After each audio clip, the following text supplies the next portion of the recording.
Bonjour à tous, donc aujourd'hui on se retrouve après un certain temps pour une nouvelle vidéo. Mon temps enfin, j'étais globalement absent parce que j'avais vraiment la flemme de faire des vidéos de maths. Là, j'avais du temps mais bon, j'avais pas forcément l'envie d'en faire. Donc maintenant je l'ai, donc c'est plutôt pas mal. Donc on va faire aujourd'hui un exercice plutôt très classique qui va s'intéresser à la fonction gamma. Donc on rappelle que euh, pour z tel que enfin, z un complexe avec la partie réelle de z qui est strictement positive, on peut définir l'intégrale de 0 à plus l'infini de t puissance z moins 1 t dt que l'on appelle gamma de z. Donc qui converge clairement parce que en 0 on va avoir du t puissance enfin le t puissance z moins 1 e de moins t qui est équivalent à t puissance partie réelle de alpha, pardon, de z, ah, ça va pas s'effacer, de z moins 1, et comme la partie réelle est strictement positive, ça va converger en 0 d'après le critère de Riemann. Et en plus l'infini, c'est un grand taux d'un sur t2. Bon, à partir du moment où on a une exponentielle moins t dans une intégrale, en plus l'infini, on risque pas trop d'avoir de problème. Euh, donc voilà. Alors, le premier résultat, donc on va démontrer, qui est, on va dire, très très classique en SP, ça va être que, premièrement, donc, gamma de Z, euh, qu'est-ce qu'on va le faire pour? Bon, on peut le faire tout le temps, on va que le faire pour Z réel, bon, c'est globalement exactement la même chose, mais bon. Comme le résultat final que je vais démontrer, je vais que le faire pour Z réel, ça va pas changer grand-chose. Donc on va définir que gamma de z, ça va être égal à la limite secondaire à l'infini de l'intégrale de 0n de 1 moins t sur n puissance n t puissance, donc bon, je vais mettre un x partout, on a avec des réels, on va pas s'embêter avec des z, t puissance x moins 1 dt. Bon alors pour ce faire, rien de plus classique, on va utiliser le bon vieux théorème de convergence dominée, qui est bien évidemment le théorème le plus puissant donc de la prépa, de l'aspect, selon moi. Donc, ça, on va l'appeler IN. Et IN, on va l'écrire sous une meilleure forme, comme l'intégrale de 0 plus l'infini de l'indicatrice donc de 0n, vecteur de 1 moins t sur n, puissance n, t puissance x moins 1, dt. Alors cette fonction, alors on va prendre soit t qui appartient à R, bon, x strictement supérieur à 0. Alors, euh, donc on a déjà que 1 moins t sur n puissance n. Donc ça va être égal à exponentielle de n ln de 1 moins t sur n. Et comme par magie, log de 1 moins t sur n, c'est inférieur ou égal à moins t sur n. Je mets des valeurs absolues, on s'en fiche un peu, hein. On s'en fiche un peu, c'est positif. Euh, ah, ça s'est enlevé. Putain, ça marche pas aujourd'hui. Ça, c'est inférieur ou égal par croissance d'exponentielle à exponentielle moins t. Euh, et donc, on a très facilement la majoration que pour tout t qui appartient à R et pour tout x strictement supérieur à 0, cette fonction qu'on va appeler Fn, donc qui est bien définie sur R, pas continue, mais elle est continue par morceau, ça nous suffit largement. Euh, et on va avoir Fn de t qui va être inférieur ou égal E de montée t puissance x moins 1. Donc ça, c'est indépendant de n, et c'est clairement intégrable sur 0 plus l'infini, puisque c'est littéralement ce qu'on a à l'intérieur de l'intégrale quand on définit la fonction gamma. Donc on peut appliquer le théorème de convergence dominée, et comme le 1 moins t sur n puissance n tend vers E de montée,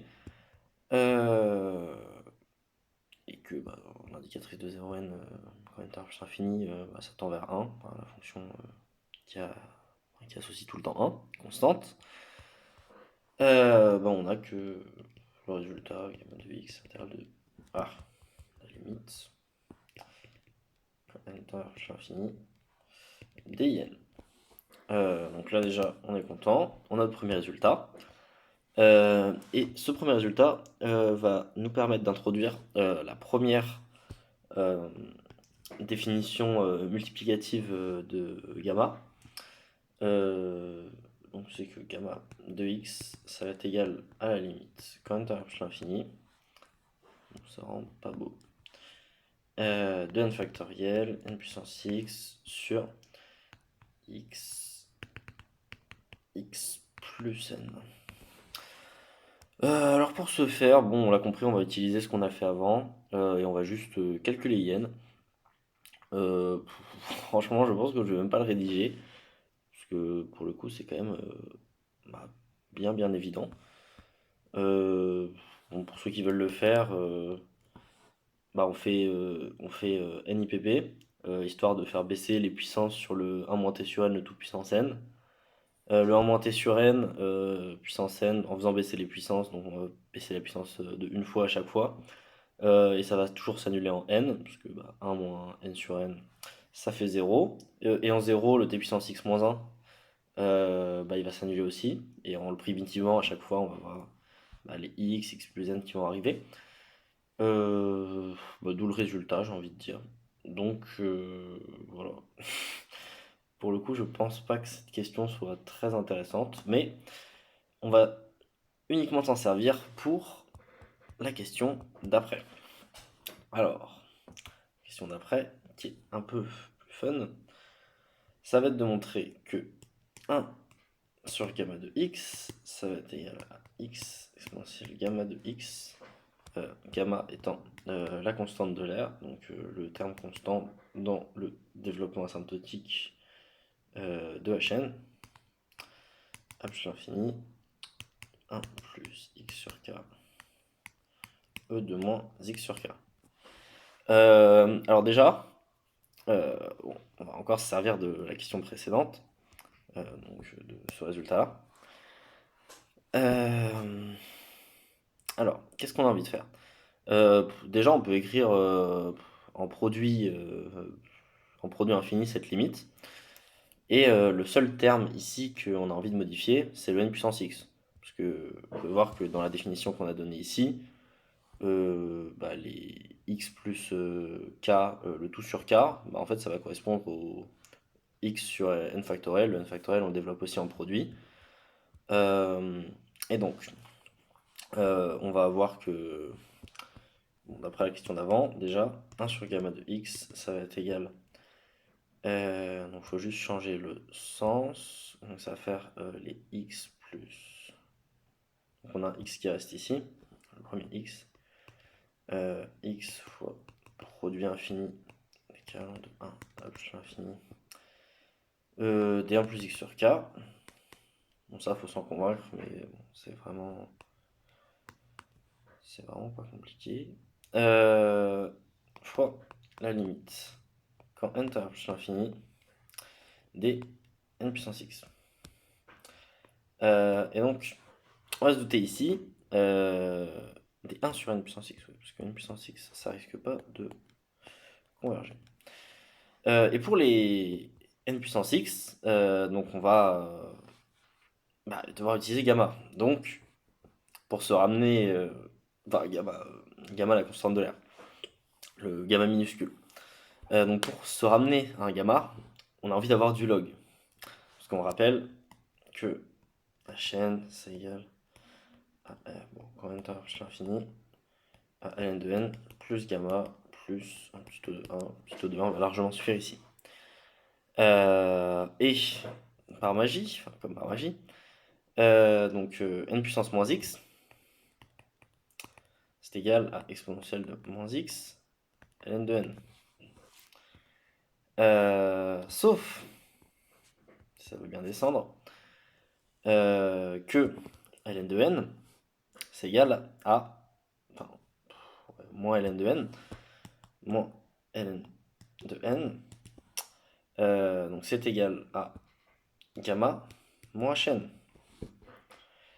Sauf que hn c'est une somme, et une somme qu'on met dans une exponentielle, on va pouvoir la transformer en produit, et la réinjecter ici, et on va obtenir le résultat assez rapidement. Parce qu'on va avoir ici un petit taux de 1 va suffire, hein, parce que on peut remarquer que x étant fixé, x fois un petit taux de 1, ça donne un petit taux de 1. Et donc on va voir que moins x ln de n c'est égal à gamma x moins x hn plus un petit taux de 1. Donc quand on redéveloppe avec l'exponentielle ici, on a le résultat quoi. On a le résultat parce qu'on va avoir exponentielle de moins x ln de n qui est égal à exponentielle de gamma x fois le produit des k allant de 1 à grand N d e de moins x sur k facteur de 1 plus un petit taux de 1 quand n tend à l'infini. Et donc ça, on rappelle que c'est égal à n puissance x. Et donc on a 1 sur n puissance moins x. Oula, qu'est-ce qui se passe? N puissance, ça ne veut pas. Puissance moins x. Et donc on a le résultat hein, quand on remboîte celui-là avec ce qu'on a écrit avant. On obtient bien le résultat ici. Et un dernier résultat qui va découler du précédent et également découler d'un résultat que j'ai mis dans une vidéo précédente, enfin que j'ai démontré dans une vidéo précédente, c'est que sinus x c'est égal à x fois le produit des k à 1 à plus l'infini des 1 moins x carré, x carré sur capi carré. Donc c'est le développement eulérien du sinus, le développement produit eulérien du sinus. Et on va donc essayer de transformer ce résultat pour finalement obtenir ce résultat, c'est que pour tout x qui appartient à R privé de Z, on a gamma de x, gamma de 1 moins x, qui va être égal à pi sur sinus pi z. Pi x, pardon. Pi sur sinus pi x. Oui, c'est bien ça.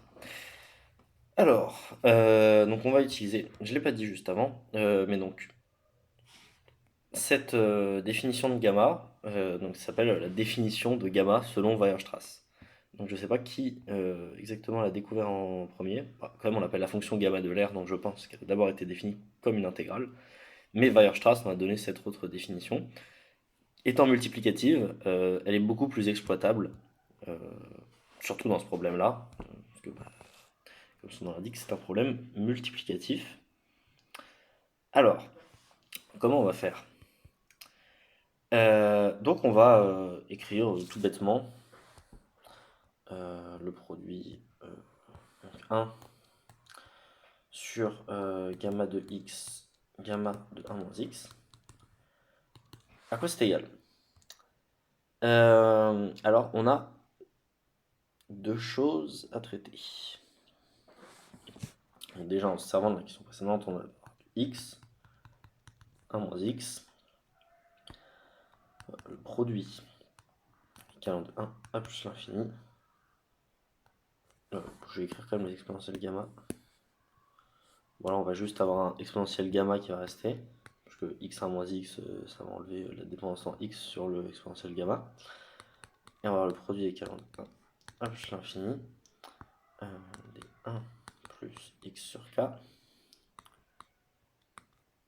1 plus 1 moins x sur k. Et ici, il va rester un exponentiel moins 1 sur k. Ouais, ça va être la seule chose. Donc cette fois-ci, on va le réécrire comme une limite dépendant de n. Donc déjà, on va simplifier ce qu'on peut simplifier. Simplifier ce qu'on peut simplifier. Oui, juste, on va écrire ça. On va mettre un n. Et on va dire que c'est la limite. On se comprend. La limite quand même dans l'infini de ce produit-là. Et on va donc séparer en deux produits. Donc déjà, le produit décale en de 1 à grand N, exponentielle moins 1 sur k. Si on va revenir dans l'autre sens, ouais, on va revenir dans l'autre sens, ça on peut dire que c'est égal à exponentielle moins hn, parce que bah, on va avoir moins la somme de tous les entiers, donc exponentielle moins hn, qui va être égal à exponentielle moins n de n, moins gamma, facteur de 1, c'est un petit taux de 1. Et ça c'est super, parce qu'on va avoir du 5, c'est un grand N, hein. Ce sont des grands N, ln de n. Donc on va avoir, pourquoi je mets un moins? Tout est positif, il n'y a plus de raison d'avoir un moins. Donc du 1 sur n moins gamma. Alors,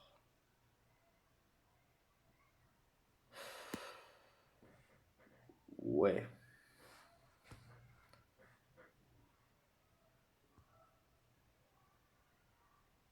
On va quand même pas écrire trop de bêtises. On va le faire sur 0.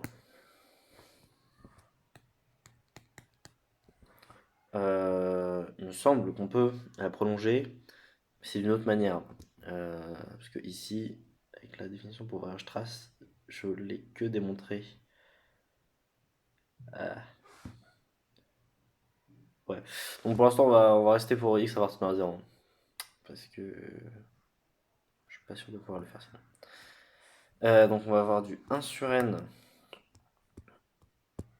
exponentielle moins gamma facteur de 1 plus un petit taux de 1. Et donc on va avoir cette exponentielle ici qui va simplifier, ça ne veut plus, avec celle-là. Et donc, ce qui va nous donner la limite grand n tend vers plus l'infini de s, ce sont des x, oui, x 1 moins x sur n fois le produit de 1 à grand N. Et là déjà on va être malin. Parce que là, maintenant le but ça va être de réarranger cette somme. Et donc on va avoir du 1 moins x carré sur k carré. Parce que oui, il faut quand même faire apparaître le produit eulerien du sinus. Donc je pense qu'on peut le faire autrement, mais moi j'ai décidé de forcer son apparition. Comme ça au moins on est sûr que ça va marcher. Et après l'autre terme qui va rester, ça va être un plus 1 sur k fois 1 sur k qui va se facteur de k plus x sur k. K plus x sur k. Voilà. Juste que je réfléchisse 2 secondes.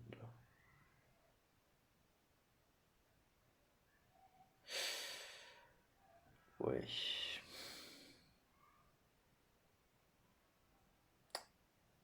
En fait, c'est comme ça qu'on la prolonge. Parce qu'en fait, je pense que je vais pouvoir garder le fait que ça appartienne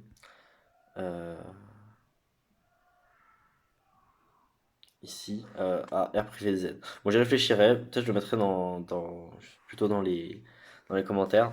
Mais je pense que cette définition permet tout simplement de la prolonger sur R privé de Z, parce qu'il me semble que la limite va être clairement définie pour X qui appartient à R privé de Z. Donc elle va être prolongeable comme ça. Mais bon, si c'est pas grave, on veut juste avoir l'idée de comment faire. Après, le domaine de définition, on pourra s'en occuper plus tard. Donc on va voir ça. Et le problème, c'est que là, on a mis une somme dans un produit. Donc on va me dire que c'est complètement bête et que c'est pas comme ça qu'on va aboutir. On va voir que si. Parce qu'une somme, ça se factorise. Et donc, on va voir que comme par magie, on va avoir quelque chose de super.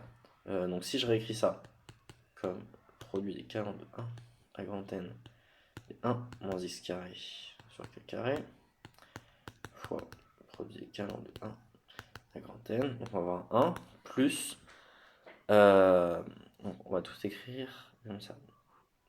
On va avoir du k plus x sur k carré, donc qui est le terme qu'on avait mis, fois du k carré sur k carré moins x carré. Et ça c'est super, parce que x se simplifie, k carré moins x carré c'est k plus x, k moins x, et donc on se retrouve ici, juste avec 1 plus 1 sur k moins x. Sauf que ça, on peut encore l'écrire autrement. On peut dire que c'est k moins x plus 1 sur k moins x, et comme par magie, on a un produit télescopique. Et donc, on se retrouve donc avec, bon, je vais tout réécrire comme au départ, 1 sur gamma x fois 1 sur gamma 1 moins x, qui va être égal à x 1 moins x, sur n fois produit des calendes de 1 à grand N, 6 carré sur k carré, fois, donc ce produit télescopique, on récupère en haut le terme en n, c'est pas un k, c'est bien évidemment un n, n moins x plus 1 sur 1 moins x. Et là, on n'oublie pas le sur n qu'on a sorti tout à l'heure. Comme on a sorti un sur n tout à l'heure, le seul terme qui va rester, c'est le terme en n, les autres vont tendre vers 0. Et on obtient, quand n tend vers plus l'infini, du x fois le produit des k allant de 1 à grand N, enfin, plus l'infini, hein, tant qu'à faire, maintenant. On peut l'écrire, des 1 moins 6 carré sur k carré. Et ça, comme par magie, c'est égal à sinus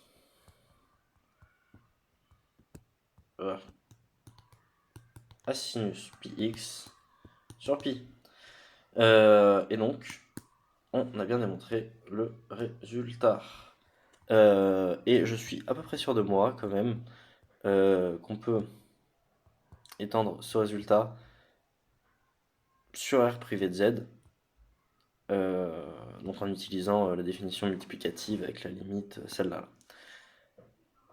Et donc pour finir, juste faire une toute petite application sympathique donc de cette chose qu'on a vue ici, donc qui s'appelle la formule des compléments.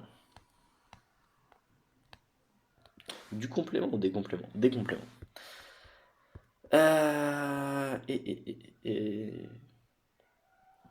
Donc c'est que pour x égale 1 demi, on a quelque chose de pas mal, parce qu'on va avoir gamma de 1 demi au carré, qui va être égal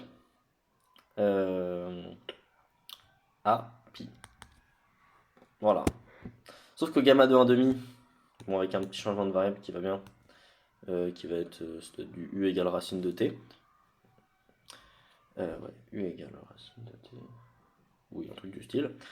On se retrouve avec l'intégrale de 0 à plus infini de exponentielle moins u carré qui va être égal à racine de pi. Ouh là là. Il y a un 2. Il y a un 2. Il y a un 2 et comme elle est paire, on récupère donc l'intégrale de moins l'infini à plus l'infini. Racine du carré qui est égal à racine de pi. Donc on est content. on a démontré par un chemin de traverse assez long, donc que l'intégrale de Gauss les racines de pi, ce qui est pas mal aussi.